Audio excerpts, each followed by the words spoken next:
السلام عليكم مقايرة مeel waa joogtiin oo mar kale muuqaal cusub aan ku eegi doono wararkii ugu dambeeyay kubadda cagta iyo wax walba oo ka cusub suuqa kala iibsiga Barcelona ayaa gacanta ku dhigaysa laacibka da'da yar ee lagu magacaabo Lucas xilli AC Milan ay ku guuleysanayso la wareegitaanka Jose Sirkisa West Ham United oo markan u dhaqaaqday soo xirigelitaanka laacibinta kala Kievan Phillips iyo Smith Rowe City oo doonatay Pedro Porro Real Madrid oo leeshiisay Alphonso Davies Bayern oo u dhaqaaqday soo qaadashada Trippier iyo Arsenal City oo ku dagaalamaya laacibka liira Douglas Luiz Man United oo isbedel weyn ku sameynaysa daafaceeda iyo ciyaartoyda ay la soo saxiixanayaan iyo kuwa ay eriyayaan hadii aan muuqaalka ka hesho like garay kanaalkana subscribe noo sar hadii aanu ku bilowno kooxda kubadda cagta ee Manchester City ayaa markaan doonaysa inay la soo qaataan laacibka la yiraahdo Pedro Porro oo ka tirsan kooxda kubadda cagta ee Tottenham kooxda kubadda cagta ee Manchester City ayaa diyaar u ah inay wada hadal la bilaawdaan kooxda kubadda cagta ee Tottenham xilli ay ka doonayaan ninka la yiraahdo Pedro Porro laacibkan ayaa lagu qiimeeyaa lacag gaaraysa 70 ilaa 60 milyan inta u dhaxaysa kooxda Spurs-kana laacibkan wuxuu ka mid yahay ciyaartoyda ugu muhiimsan ee ay ku duusho City marka waxay daneynayaan Pedro Porro inay ka soo qaadaan dhinaca Tottenham xeerta uu hogaamiyo Pep Guardiola ninkan si saayid ay ugu raajoogaan January-na waxay daneynayaan ninkan inay geeyaan garoonka Etihad Stadium City sidoo kale suuqa way ku jiraan ciyaartoy dhowr ay raadinayaan marka kooxda kubadda cagta ee City laacibkan haatan diyaar ay u yihiin inay ka soo qaadaan dhanka iyo garoonka Tottenham Stadium ee Tottenham ay ku ciyaarto dhinaca kale City ayaa Arsenal kula dagaalamaysa ninka la yiraahdo Douglas Luiz oo kooxda Aston Villa ka tirsan kooxda kubadda cagta City ayaa rabta Pedro Porro iyo laacibkan Douglas Luiz inay wada geeyaan garoonka Etihad Stadium labadan laacibna waxay rabaan hal mar inay ka soo qaadaan kooxaha Tottenham iyo Aston Villa Arsenal ayaa dagaal adag la gali doonta City maadaama laacibkan Douglas Luiz uu yahay ciyaartoy diyaar u ah inuu ka dhaqaaqo kooxda Aston Villa Arsenalna ay muddo ku raajogtay City iyadoo waxay ka faa'iideysanaysaa Janiska inuu laacibkan ka tagayo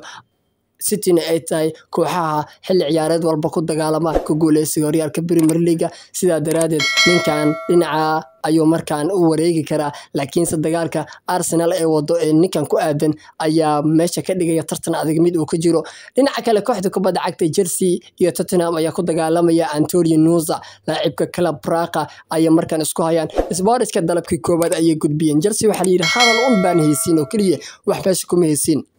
laakiinse Tottenham waxay taagan tahay anagu 30 milyan ayaa miiska saarnay dalabkii koobaad Club Braga ayaa loo gudbiyay oo laacibka Nusa ka aadan Spurs-ka ayaa doonaysa laacibkan garabka ugu ciyaara kooxda Club Braga inay ka soo qaadaan horyaalka dalka Belgium-ka keenana Premier League marka Chelsea laacibkan waa laga horeeyaa markaan dalabkii koobaad waxa gudbisay kooxda kubadda cagta ee Tottenham dhinaca kale xidiga la yiraahdo Trippier ninka u ciyaara kooxda kubadda cagta ee Newcastle United ayaa markaan looga gacan haatinaya garoonka Allianz Arena ee ku ciyaarta Bayern Munchen Bayern ayaa diyaar u ah inay laacibkan ka soo qaadaan garoonka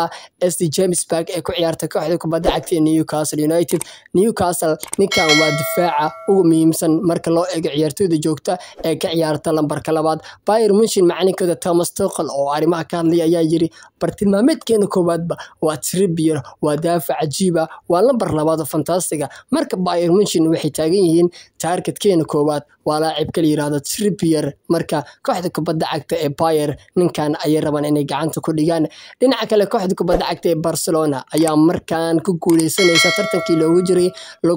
Lucas Bergvall ninka la yiraahdo laacibkan da'da yar ee xulka Sweden ayaa markaan rabaan inay soo qaadaan keenana garoonka Camp Nou laacibkan ayaa diyaar u ah inuu u dhaqaaqo kooxda kubadda cagta ee Barcelona isagoo yiri halka waa meel weyn Barcelona waa koox cajiiba waana kooxda aan ku riyoodo marka Barcelona laacibkan gacanta ay ku dhigayaan marka ninka la yiraahdo Lucas Bergvall marka waqtigiisa halka ayuu u wareeji doonaa kooxo badan oo City ku jirto ayaa markaan ninkan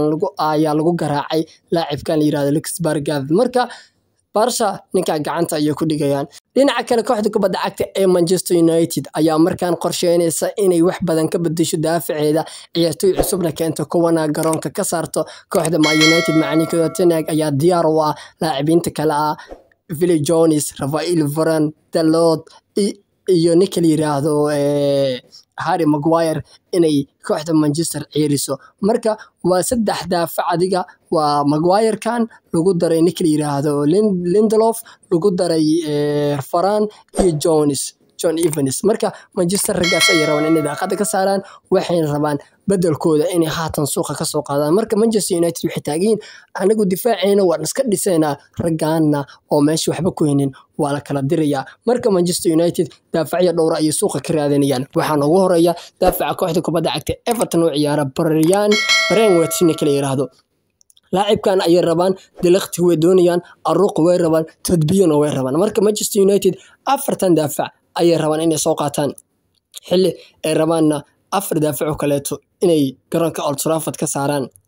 ninka diliqti la yiraahdo isaga diyaar ayuu yahay inuu iskaga dhaqaaqo Allianz Arena ninkan wuxuu Bayern Munich kala kulmaya inay soo baahneen midaas ayuu dareemaya sida daraadeedna wuxuu rabaa inuu baxo iskana dhaqaaqo marka United ayaa diyaar u ah ninkan inay soo qaadato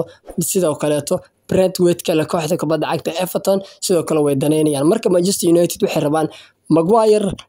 Lindelof Varane iyo ciyaartoy kale oo Jones ku jiro John Evans inay diraan ragaana ay keensadaan dhinaca kale kooxda kubadda cagta Bayern Munich la daaficiida lambarka 3 ninka lagu magacaabo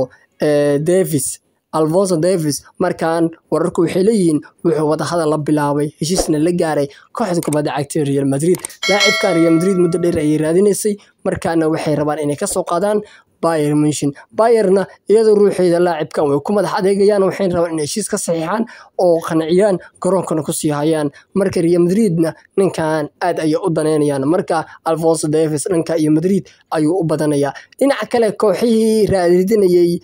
Jesus Sirkiisa Chelsea iyo Man United ugu horeeyeen lagu daray Arsenal xitaa ugu dambeyn AC Milan ayaa ka dulqaadaysa oo 40 milyan kula wareegaysa laacibka lagu magacaabo Jesus Sirkiisa wiilka Bologna uu ciyaara xil ciyaareedkan horyaalka Talyaaniga ka wacdareynaya wuxuu noqonayaa nambarka 9 ee kooxda kubadda cagta AC Milan laacibkan ayayna haatan kooxda Milan ku guuleysanayaan Bologna ayuuna xaajood kala jiraan waxay taagiin waa nambarkeena koobaad waana laacibka badal u noqonaya Oliver Giroud oo waqtigiisa garoonka San Siro ama Giuseppe Meazza uu gabagaba yahay marka kooxda kubadda cagta Milan laacibka Jesus Sirkiisa gacanta ay ku dhigayaan dhinaca kale kooxda kubadda cagta ee West Ham United ayaa u dhaqaaqday soo xiriirgelitaanka Kevin Phillips iyo Smith Rowe labadaba way rabaan marka haatan wada hadal ay la bilaabayaan kooxda City si ay uga dhaadhiciyaan inay ka soo qaadaan laacibkii hore ee Leeds United Kevin Phillips oo kursiga keedka ku daala dhacay oo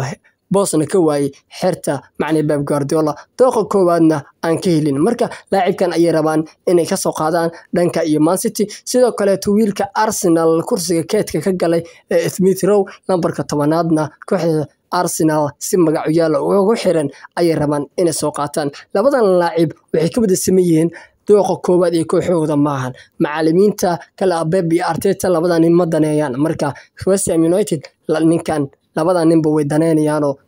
Kevin Phillips iyo ay ninka yiraahdo Smith Rowe marka